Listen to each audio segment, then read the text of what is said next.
1,5 vuotta sitten laitoin rastat ja se oli yksi parhaista päätöksiä hiusteni suhteen. Tänään kerron siitä, miten hoidan niitä, erityisesti hiusten pesusta. En käytä erityisiä tuotteita rastoille. Minulla on aivan tavallinen shampoo ja hoitoaine. Poikkeuksellista on shampoo ketokanasolilla ennaltaehkäisyyn, jonka voi ostaa apteekista. Aloitetaanko?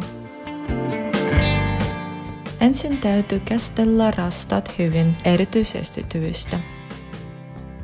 Muista myös ottaa helmet pois ennen pesua, jotta niiden alle ei muodostu painaumia.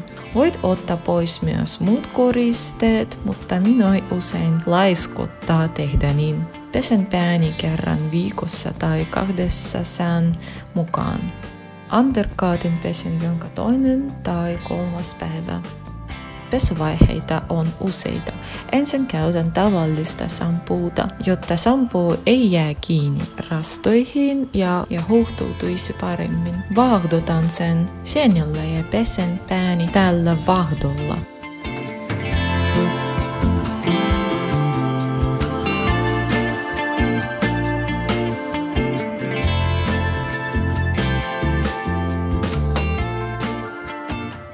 Jotkut sekoittavat shampoo-veden erillisessä pullossa, ravistavat ja käyttävät vaahtota.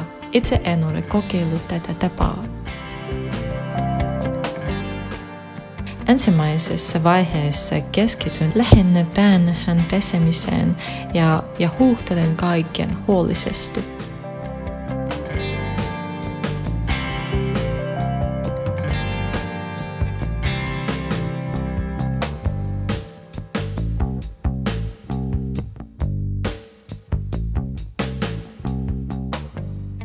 Toisessa vaiheessa käytän ketokanasoli-shampoota hilseen ehkäisyyn, koska päänähkäni on siihen taipuvainen.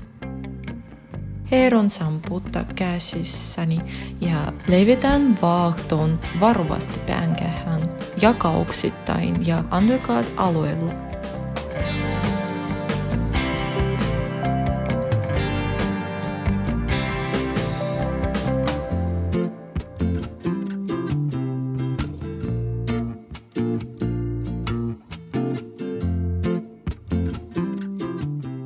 Shampoo pitää antaa vaikuttaa noin 5 minuuttia.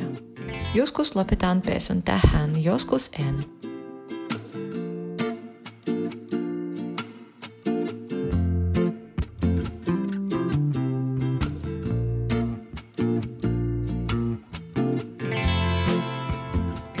Tämä shampoo on huuhdeltava erityisen huolellisesti, koska sillä on melko lääkemäinen tuoksu.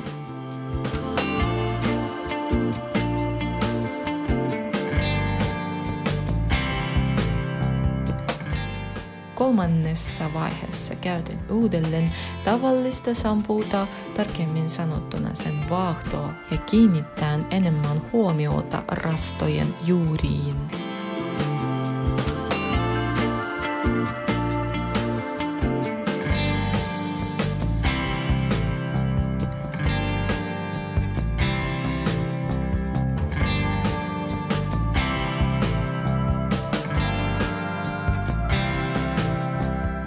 Varsinaiset rastat pesen huolellisesti 2 kuukauden välein myös shampoolla. Yleensä teen näin.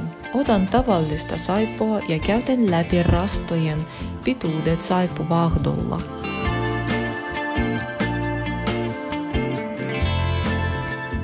Hiukseni ovat täysin suorat ja sileät, eivät edes hieman laineikkaat tai pörriset. Saippua teki niistä huokoisempia ja helpommin takuuntuvia. Pidän myös saippuan tuoksusta ja siitä, että hiukseni säilyttävät sen pitkään. Jätän rastoihin vapaan latvan, johon levitän hoitoainetta. Jos mielisesti vaaleat hiukset ovat lainikkaat, oot oikeassa. Rastojen vaalea osa on pidennys, eli ei omat hiukseni. Ne kihartuvat, mistä pidän kovasti ja yritän kaikki tavoin säilyttää tämän kiharan. Tärkeintä on pestä pää mahdollisimman hyvin vedellä, jotta shampoo ei jää rastoihin. Pudistan hiukset hyvin ja käärin ne pyyhkeeseen noin 15 minuutiksi poistaakseni ylimääräisen kosteudun. Kun vedestä ei enää tipu, otan pyyhkeen pois. Erottelen rastat toisistaan, koska pesun aikana hiukset ovat takkuuntuneet tyvistä. Jos niitä ei erottella, rastaat voivat kasvaa yhteen tai muodostua takku, jonka selvittäminen on hyvin epämiellyttävä. Pesun jälkeen tämä on helppo tehdä. Sen jälkeen ruulan jokaisen rastan kämmenten välissä vetäen niitä hieman. Tämä auttaa rastoja pitämään muotonsa ja välttämään suuria silmukoita tai litistymistä. Voit tehdä tämän myös täysin kuiville rastoille, mutta märille hiuksille se toimii parhaiten. Tältä rastani näyttävät täysin kuivina. En pidä siitä, koska tyvistä hiukset ovat suoristuneet ja rastoin paino vettä päänähkää, mikä ei ole kovin miellyttävä. Lisäksi ne eivät näytä volyymiltaan suurilta.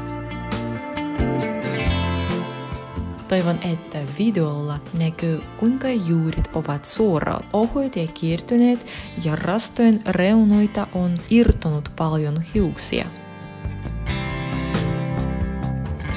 Korjaamme tämän nyt.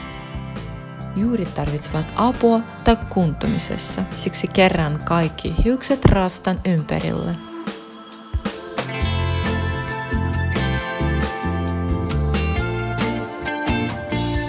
Pudistan rastan siitä kohta, missä se on vielä tiukka. Painan päänähkään ja alan muotoilla. Näytän videolla koko prosessin, jotta on selvää, kuinka paljon aikaa yhden rastan tekeminen vie. Yleensä pesen pääni viikonloppuaamuisin ja illalla istun elokuvan äärellä ja takutan rastat. Tämä on miellyttävä prosessi, melkein kuin päänähän hieronta.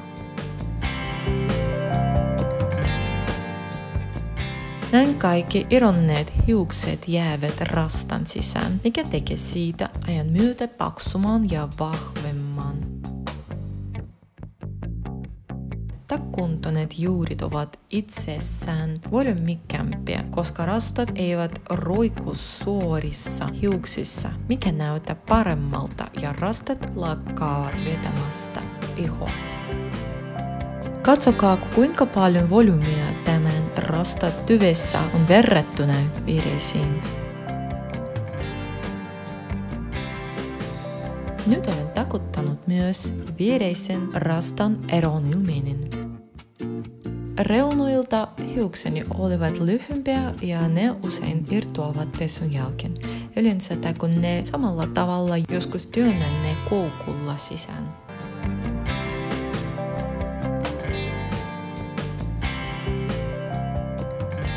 Näiden kaikkien toimenpiteiden jälkeen rastat saavat volyymia ja muotoutuvat itsestään. Olen käyttänyt rastoja jo 1,5 vuotta ja viimeksi olen mestarilla kiinnityksessä vuosi sitten. Eli kiinnitin ne vain kerran laiton jälkeen. Hoito auttaa niitä säilyttämään muotonsa ja olematta paksumpia. Teen tämän toimenpiteen kerran viikossa riippumatta hiusten pesusta, mutta ne useammin.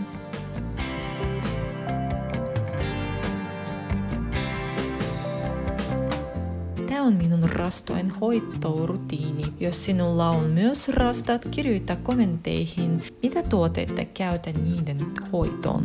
Nähdään.